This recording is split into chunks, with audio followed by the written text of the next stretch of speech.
Hi అండి, అందరూ ఎలా ఉన్నారు? బాగున్నారా? నేను కూడా చాలా బాగున్నాను. ఈరోజు వచ్చేసి ఇంకో మంచి వీడియోతో మీ ముందుకైతే వచ్చేసానమాట. మన ఛానల్ ఎవరైనా ఫస్ట్ టైం చూస్తున్నట్లయితే లైక్ చేయండి, షేర్ చేయండి, సబ్స్క్రైబ్ చేసుకోండి. సో ఈరోజు వీడియో ఏంటి అంటే పిసినారితనంగా బతకడం, పొదుపుగా బతకడం, ఈ రెండిటి మధ్యలో కొంతమందికి తేడానే తెలియదు. సో కొంతమంది పిసినారితనం అనుకుంటారు, కొంతమంది పొదుపుగా బతకడం అనుకుంటారు. సో ఈ రెండు అనుకోకుండా లైఫ్ని విచ్చలవిడిగా బతికేస్తూ ఉంటారు ఇంకొంతమంది. సో అది ఎలా చేస్తారు ఏంటి అనేది వీడియోలో చూసేద్దాం. సో అవసరానికి మించిన ఖర్చు చేసేస్తూ ఉంటారనమాట. అక్కడ అవసరం ఉండదు, అయినా ఖర్చు చేస్తారు. ఆడంబరాలకు పోయి అయితే ఖర్చు చేసేస్తారు. వాళ్ళ దగ్గర ఉంది, వీళ్ళ దగ్గర ఉంది, నాకు కూడా కావాలి అని ఖర్చు అయితే చేసేస్తూ ఉంటారనమాట. సో నెక్స్ట్ స్థాయికి మించిన అప్పులు చేసేస్తూ ఉంటారు. అసలు ఆలోచించరనమాట. సో ఈరోజు ఉందా, ఓకే వాడేద్దాం, ఈరోజు ఉందా, ఓకే తీసుకునేద్దాం, ఏముంది నెక్స్ట్ మంత్ కట్టుకుందాం అని చెప్పి క్రెడిట్ కార్డులు వాడి, అది మీ దగ్గర మనీ ఉన్నా లేకపోయినా ఆ క్రెడిట్ కార్డ్స్ అనే ఒక మహమ్మారి ఒకటి ఉంది కదా మనకు. ఆ క్రెడిట్ కార్డ్స్ వాడొచ్చి ఆ మనీ తీసుకొని అప్పులు అయితే చేసేస్తూ ఉంటాం. సో ఇది కూడా మనకు మన తాహతకు మించి అయితే బతకడం అని అంటారనమాట. ఎవరో ఏమో అనుకుంటారని చెప్పి అప్పు చేసి అయితే కొనేస్తూ ఉంటారు. సో అది అవసరం ఉండదు, అయినా వాళ్ళ దగ్గర ఉంది కదా, మనకు కావాలి, మనం కొనకపోతే మనం వాళ్ళ దగ్గర తక్కువ అయిపోతాము, సో అందుకే కొనాలి అని కొనేస్తూ ఉంటారనమాట. నెక్స్ట్ వచ్చేసి లగ్జరీ షాపింగ్స్, ఏ బ్రాండెడ్ వస్తువులు చూసినా కొనేస్తూ ఉంటారు. బ్రాండెడ్ షూస్ అని, బ్రాండెడ్ బ్యాగ్స్ అని, ఇలాగా ప్రతి ఒక్కటి బ్రాండెడ్ పిచ్లో లగ్జరీ షాపింగ్స్ అయితే చేస్తూ ఉంటారు. కొంతమంది టూర్స్ అని, వాళ్ళు వెళ్ళారు కదా మనం వెళ్ళాలని చెప్పి అప్పు చేసి మరి టూర్కి అయితే వెళ్ళిపోతూ ఉంటారు. యాక్సరీస్ కొనేస్తూ ఉంటారు. యాక్సరీస్ చాలా ఉంటాయి, అయినా కూడా యాక్సరీస్ కొనేస్తూ ఉంటారనమాట. నెక్స్ట్ వచ్చేసి బ్రాండెడ్ క్లోత్స్ అయితే కొనేస్తూ ఉంటారు.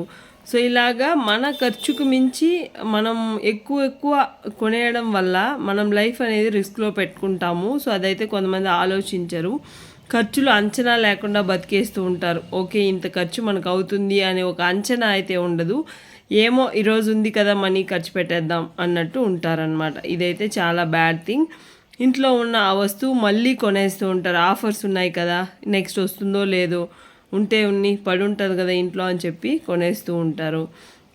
సో అది అవసరం ఉన్నా లేకపోయినా ఈ ఆఫర్స్ని చూసి కొనేయడం చాలా తప్పు అనమాట. సో అలాగా ఆఫర్స్ ఉన్నాయని చెప్పి కొనకండి, మీకు అవసరం ఉందా లేదా అనేది చూసుకోండి. తాహతకు మించిన ఖర్చు చేసేస్తూ ఉంటారు. వాళ్ళ తాహత అది కాదు, అయినా ఖర్చు చేస్తారు. ఏమంటే ఒక సోషల్ స్టేటస్ కోసం అయితే బతుకుతూ ఉంటారు కాబట్టి. సో తాహతకు మించి అయితే ఖర్చు పెట్టేస్తూ ఉంటారనమాట.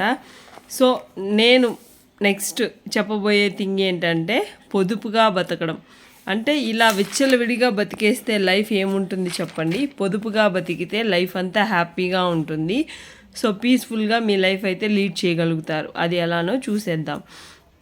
డైరీ మెయింటైన్ చేయడం. ఫస్ట్ మెయిన్ డైరీ అయితే ఒకటి మెయింటైన్ చేయండి. మీ ఖర్చుల్ని అంచనా వేసుకొని రాసుకోండి. దేనికి ఎంత అవుతుంది, దీనికి ఇది అవసరమా, ఖర్చు చేయడం ఇది మనకు కావాలా, ఖచ్చితంగా అవసరం ఉంటేనే కొంటారు అప్పుడు. నెక్స్ట్ వచ్చేసి హెల్త్ గురించి హెల్త్ ఇన్సూరెన్స్ తీసుకోండి. నెక్స్ట్ మీ తర్వాత పెన్షన్ రావాలి కదా, 60 years మీ లైఫ్ అంతా ఒక శాలరీ పర్సన్గా ఉంటారు. ఆఫ్టర్ 60 years తర్వాత పెన్షనర్గా మనం ఉండాలి అంటే లైఫ్ సాఫీగా సాగాలి అంటే నేషనల్ పెన్షన్ సిస్టంలో మీరైతే మంత్లీ కొంత అమౌంట్ అయితే సేవ్ చేయాలి. ఎవ్వరు ఇప్పుడున్న సిచ్యువేషన్లో చూడరు కాబట్టి. సో ఎన్పిఎస్ అనేది మనకు మస్ట్ అండ్ షుడ్ ప్రతి ఒక్కరూ కట్టుకోవాలి. నెక్స్ట్ సేవింగ్స్, ఏదో ఒక రకంగా సేవింగ్స్ అయితే చేయాలి. ఎలానైనా గోల్డ్గా అయినా కానీ, ఎల్ఐసిగా అయినా కానీ, పీపీఎఫ్ కానీ, సుకన్య సమృద్ధి యోజన కానీ, ఆర్డీ కానీ, ఎఫ్డి కానీ, ఇలా ఎంత అమౌంట్ వెయ్యాలి అని మీరు రాసుకోండి. మీ మంత్ ఖర్చులు ఇవన్నీ పోగా మీరు ఖర్చు చేశారనుకోండి, మీకు హ్యాపీగా నిద్ర పడుతుందన్నమాట. సో లేదు అంటే మీ లైఫ్ గజిబిజిగా ఉంటుంది. సో కాబట్టి వీటికన్నిటికీ మీరు మనీ పే చేసిన తర్వాత మీ నీడ్స్ని, మీ వాంట్స్ని అయితే తీర్చుకోండి. అప్పుడే మీ లైఫ్ అనేది హ్యాపీగా ఉంటుంది. నెక్స్ట్ వచ్చేసి మినిమలిస్ట్గా బతకండి. మీకు ఏది కావాలో అది మాత్రమే తీసుకోండి. అనవసరమైనవన్నీ తెచ్చి ఇంట్లో పెట్టుకొని ఫీల్ అవుతూ ఉండకండి. మినిమలిస్ట్ అంటే మీకు ఏది అవసరమో అదే పెట్టుకొని బతికితే లైఫ్ అనేది హ్యాపీగా ఉంటుంది. నెక్స్ట్ మంత్లీ సేవింగ్స్ చేసుకోండి, ఇయర్లీ సేవింగ్స్ చేసుకోండి. దాన్ని మీరు మంత్లీ ఇయర్లీ సేవింగ్స్ ఉన్నా కానీ దాని మీద ఒక వస్తువు కొంటే ఆ వస్తువు కూడా పెరగాలి ఆ మనీతో పాటు.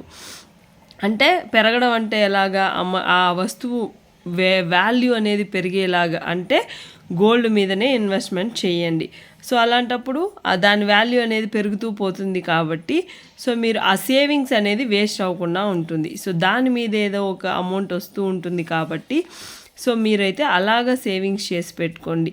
అప్పుడే మన మిడిల్ క్లాస్ లైఫ్ అనేది మారుతుందన్నమాట. సో ఎవరో ఏమో అనుకుంటారని చెప్పి కొంతమంది ఒక మొహమాటానికి పోయి బతికేస్తూ ఉంటారు. సో మీకు నో అని చెప్పడం నేర్చుకోండి, అప్పుడే లైఫ్ అనేది హ్యాపీగా ఉంటుంది. సో లాస్ట్ నా మోటో తెలిసిందే కదా, save the money. Thank you అండి ఇంతవరకు చూసినందుకు. ఈ వీడియో మీకు ఎలా అనిపించిందో కామెంట్ సెక్షన్లో కామెంట్ చేయడం మర్చిపోవద్దు. బాయ్.